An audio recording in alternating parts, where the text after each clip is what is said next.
तो आज देखो पहले ध्यान से, तो हाइट का फायदा उठाओ, सही है, अब उठाएगा तो सही बात है। देखो यार, फॉर्मिक एसिड का मॉलिक्यूलर फार्मूला H2CO2 होता है, रेशनल HCOOH होता है, इसका स्ट्रक्चर इसी का रूप है, ठीक है। अब चलते इसका फंक्शनल ग्रुप। तो फंक्शनल ग्रुप जो इसका होता है वो क्रियाशील मूलक होता है, ठीक है। फंक्शनल ग्रुप का हिंदी क्या होता है? क्रियाशील मूलक। तो किसका क्रियाशील मूलक? फॉर्मिक एसिड का फंक्शनल ग्रुप जो होता है FeNCtIONL, फंक्शनल ग्रुप ऑफ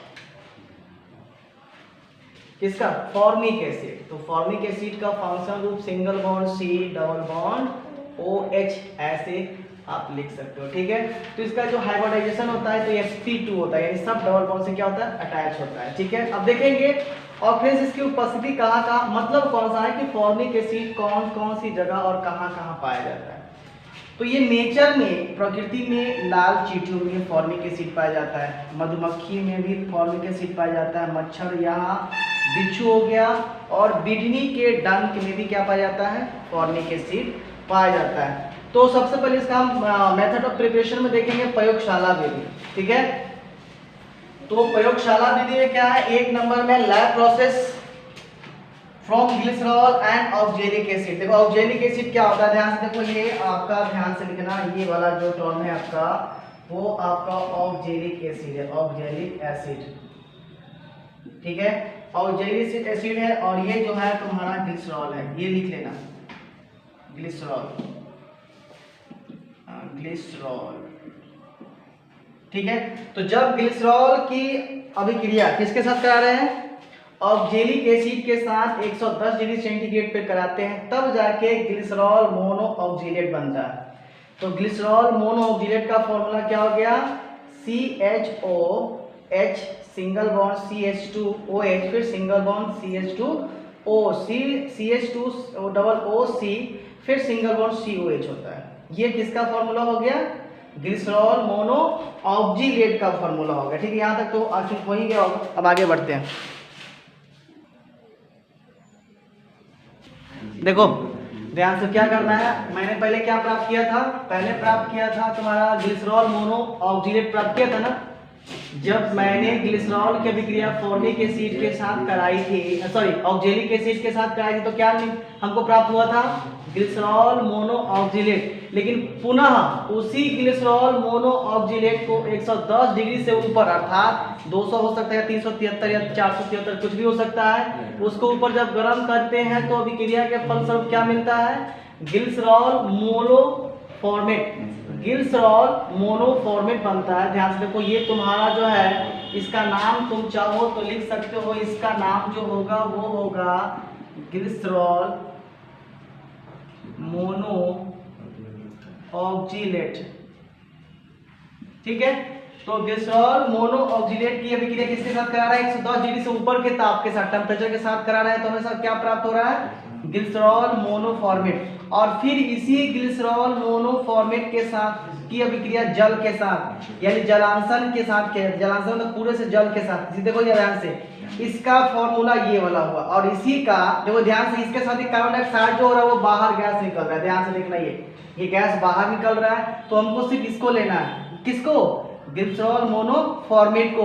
तो ग्लिसरॉल मोनोफॉर्मेट की अभिक्रिया किसके साथ कर रही है वाला? ध्यान से देखो, क्या ये HOH single bond O single bond H, अर्थात H2O है। क्या है ये? H2O को मैंने इस डबल बॉन्ड से क्या कर दिया? कनेक्ट कर दिया, ठीक है। तो जल के साथ करा रहे हैं, तो प्रतिक्रिया के फलस्वरूप क्या निकला हमारे पास? फॉर्मिक एसिड, यानी किसका? जब ग्लिसरॉल मोनोफॉर्मेट की अभिक्रिया जल के साथ कराएंगे तो दो चीज में, दो प्रक्रिया यानी दो टाइप में टूट जाएगा, दो भाग में टूटेगा। पहला भाग क्या हो जाएगा तुम्हारा? फॉर्मिक एसिड, और दूसरा क्या हो जाएगा? ग्लिसरॉल, ठीक है। तो ध्यान से देखेंगे, यहाँ से CH और H यहाँ से ले लिया, यहाँ से डबल O ले लिया, तो देखो ध्यान से सब तुम्हारा बैलेंस होगा। तो ये फॉर्मिक एसिड प्राप्त हुआ किससे? फॉर्मिक एसिड किससे प्राप्त हुआ? मैंने क्या कहा था? मैंने रिडक्शन करवाया था, अभिक्रिया करवाया था किससे? ग्लिसरॉल और ऑक्जेलिक एसिड से। जब ग्लिसरॉल और ऑक्जेलिक एसिड की प्रक्रिया करवाई तो 3 चरणों में संपादित हुआ था। पहला क्या बना था? Glycerol mono oxalate. दूसरा क्या बना, ग्लिसरॉल मोनोफॉर्मेट। और तीसरा क्या बना, फॉर्मिक एसिड और ग्लिसरॉल। ये 3 टाइप। ये क्या हुआ तुम्हारा, खत्म हो गया। अतः लिख लेना कि अतः इस विधि को प्रयोगशाला विधि भी कहा जाता है। प्रयोगशाला विधि भी कहा जाता है। ठीक है, हो गया। From the oxidation of methyl alcohol. ये होता है कि जब मिथाइल अल्कोहल का ऑक्सीकरण Pt ब्लैक प्रेरक की उपस्थिति में किया जाता है, माने गर्म कराई जाती है, तो प्रतिक्रिया के फर्स्ट स्टेप क्या बनता है, फॉर्मिक एसिड। चाहो तो तुम इसको ऐसे भी लिख सकते हो, डायरेक्ट CH3 बॉन्ड OH, और इसके अभिक्रिया ऑक्सीजन के 2 अणु के साथ Pt ब्लैक Pt उत्प्रेरक के उपस्थिति में कराई जाती है, तो आपका जो बनता है फॉर्मिक एसिड, और H2O क्या होता है, जल बाहर आता है। इस टाइप से बना सकते हैं। चलो आगे लिखेंगे, एक तो और लिख लो आगे क्या करना है। From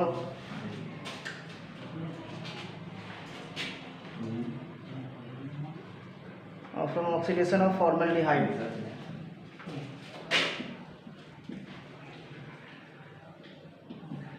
from oxidation of formaldehyde. Formaldehyde का ऑक्सीजन किसके साथ कर रहा है ऑक्सीकरण, O2 ऑक्सीजन के साथ।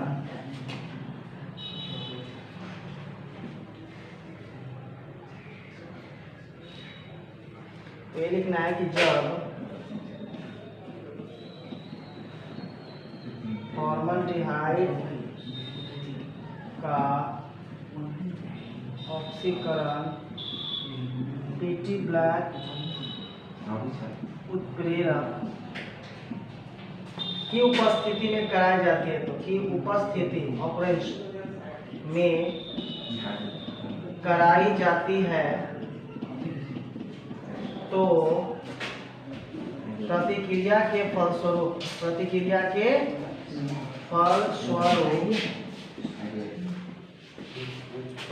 फलस्वरूप जो क्या बनता है, फॉर्मिक एसिड बनता है। फॉर्मिक एसिड बनता है। फॉर एग्जाम्पल, और फॉर्मल्डिहाइड तो जानते हो क्या फॉर्मूला होता है, H single bond C double bond O single bond H। इसका ऑक्सीजन किसके साथ, O2 के साथ, फ्रॉम Pt ब्लैक। तो क्या बन जाता है तुम्हारा formic acid, H C double bond O single bond H, OH हो जाएगा यहाँ पे, और क्या बाहर निकलेगा, कुछ नहीं। इसको लिख लेना फॉर्मिक एसिड।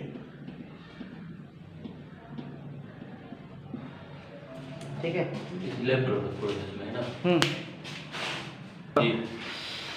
प्रॉपर्टीज में एक नंबर में कौन सा है properties, physical properties. Physical properties यानी क्या हो गया, भौतिक गुण।